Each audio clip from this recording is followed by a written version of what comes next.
I got a treat for you guys today. I am bringing you Sledgehammer #1, a review of a comic book that is amazing. I have the entire complete collection of Sledgehammer by Marvel Comics. I got to tell you, you definitely want to pick up all of the issues. This is the issue that starts it out. #1, Sledgehammer, February edition, but it actually came out around probably Halloween since it's got a Halloween theme going on to it. The guest starring Satana. Wow, okay. So we have, this one is called Creep House. I know what I'm doing. So you trust me. Yeah, if you ever watch Sledgehammer, you know exactly what you're getting into here.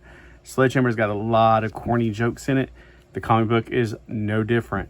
First collector's item issue based on the TV show that refuses to die. So, okay. So in the beginning, we see that we have the Bates Hotel right here.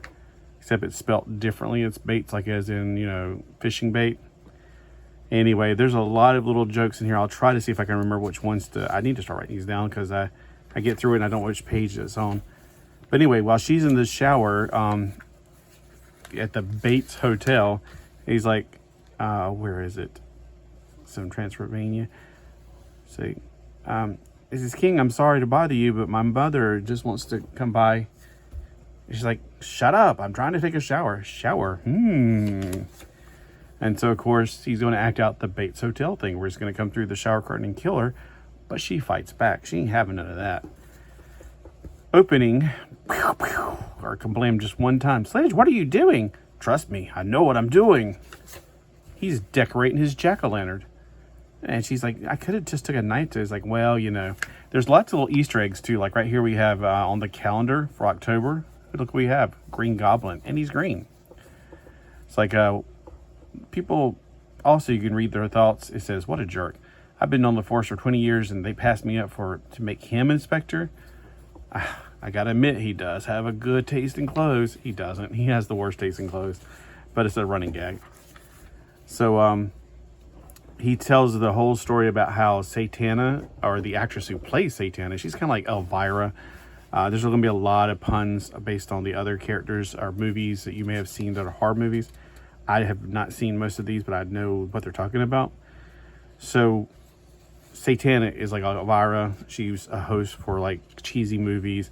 The one it plays in the background at the beginning is something about Muppets. And it's like, broadcast dead from Transylvania. It's like, excuse me, is my son Norman in here? Another, you know, play on the whole Bates Hotel. Congratulations, Fright fans.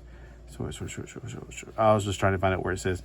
Tonight, we're kicking off our Hitchcock Fear Festival with Laura Hitchcock's I Was a Teenage Muppet Baby. But first, yeah, okay. So if you don't know, Muppet Babies was also a comic book during this time by Star Comics. So they do kind of put little things in here to promote the cross-promotional with Marvel.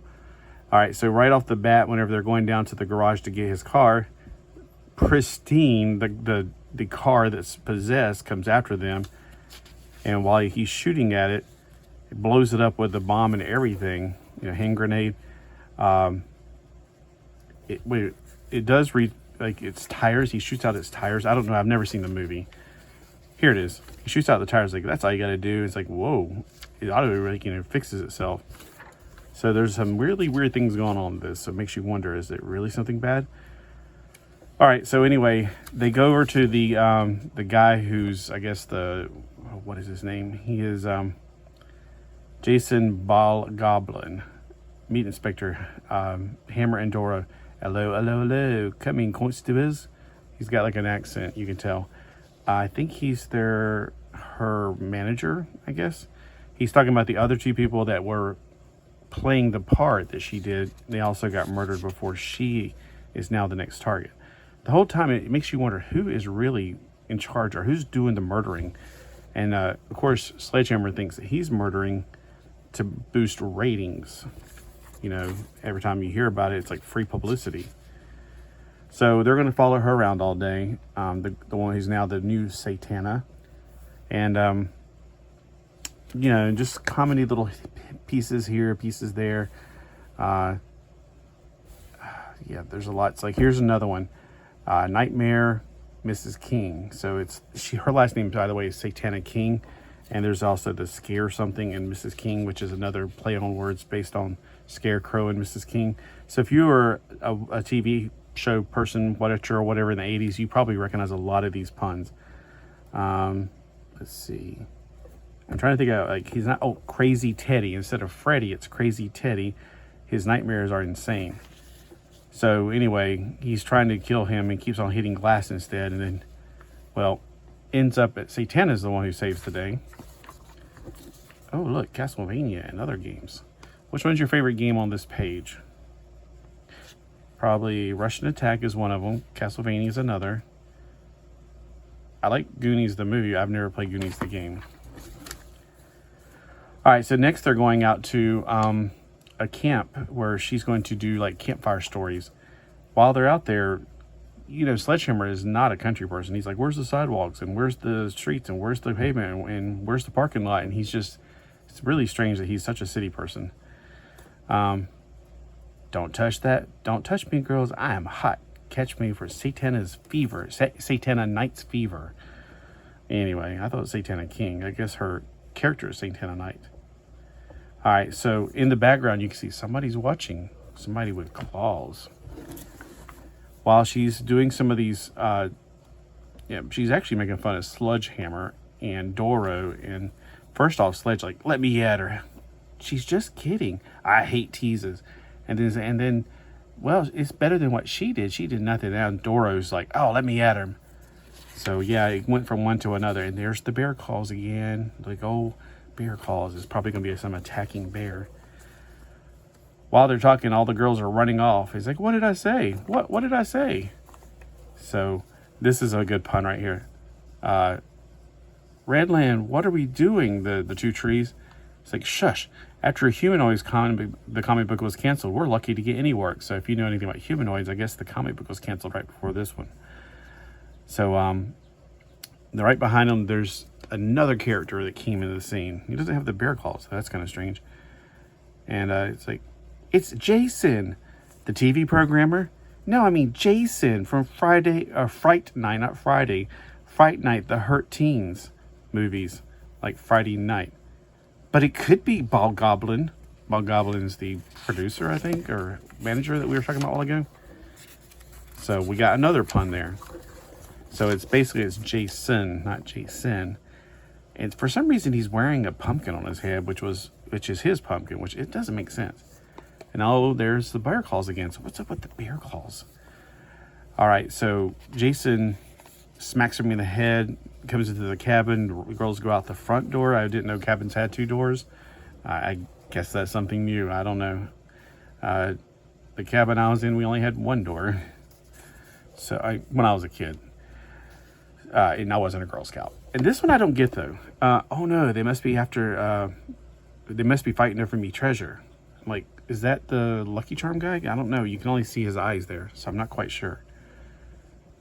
And then here's the... I don't get this joke either. Go away. This is between Miss King and I. Note, to proofreader. What do you want? Good grammar or lousy puns? So I'm not quite sure about that joke. Oh, and at the beginning there was a back and forth, like going, it was a dark and stormy night, and Stephanie King was on the road again. Think Bette Davis when reading that line. Author's note again. Hey, author, shut up. Editor's note. Always wanted to start a storyline with that author's note. Sheesh, I could have had Snoopy write this. So there's like a fight between the editor and the author. Then there's something about some stupid doll, which is, of course, if you get the joke on this one, Trash Bin Baby, which is like Garbage Pail Kids, which is like a spoof. It's a spoof of a spoof, which is really crazy. And her name is Pigface Paula. So she was like, please go rescue her. It's like, you know, he's got bigger things. While they're in the whole fight back and forth and the place catches on fire, he's like, this will be my last scene. I was killing off the other ones because they took my place. And my name is Vincent Van Gogh, and I think we all know who that's supposed to be a parody of. Shoosh. I thought it was going to be... I was close. I thought it was going to be Vincent Von Doom. Another Marvel thing.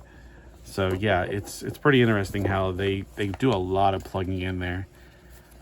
During the whole thing, of course, you know, he's going to get out. But at the end, it's like, oh, look, it's Sledge, and he's bringing out Vincent Van Gogh. Wait, Sludge... What are you doing? He's going back in. Wait, this isn't Vincent Van Gogh, Sledge. And Pigface, her dolly. So who is that masked man? Sledge, what happened? So it was Smokey the Bear. So Smokey the Bear was watching the whole time, and he was actually the one that rescued him. And then at the end, it talks about, instead of giving out, and this is like a big old ad. I don't know if these mini comics actually existed, but maybe. I didn't go trick-or-treating in 88 or 87, whenever this comic book was made, 1980, can't be 88. Did Sledgehammer really go to 88? Anyway, so I don't know if these were real. I didn't go trick-or-treating around this time, so I have no idea. So you let me know if it was true. If they really made those little teeny tiny comic books that you can give out trick-or-treating. And then at the end, the pumpkin and everything.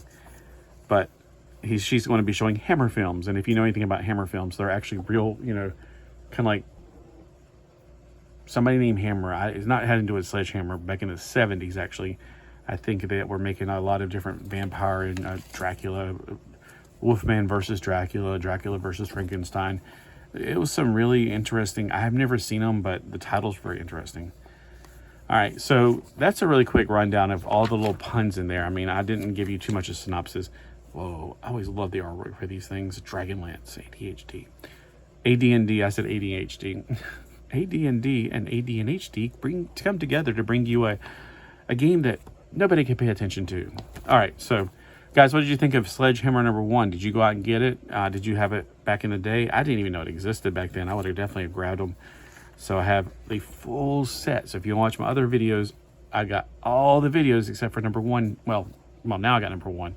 But anyway, if you want to watch all my Sledgehammer videos, just go to my videos and go to that little search thing and search for all the Sledgehammer videos that I have. You'll be amazed at how great these comic books really are. So definitely let me know if you picked this up and what did you think of it. And man, I really wish this was still going on today. Look at all the little details on their side right here. We got a demon, we got a monster with a knife, and a not Freddy Krueger, Jason. We got Freddy Krueger right there. We got some more goblins, lots of monsters around them, and some kind of little haunted house looking thing. Almost looks like Scooby-Doo. Well, anyway, thanks for spending time with me today and talking about one of my favorite things, which is, of course, comic books. All right, I hope you guys enjoy comic books as much as I do.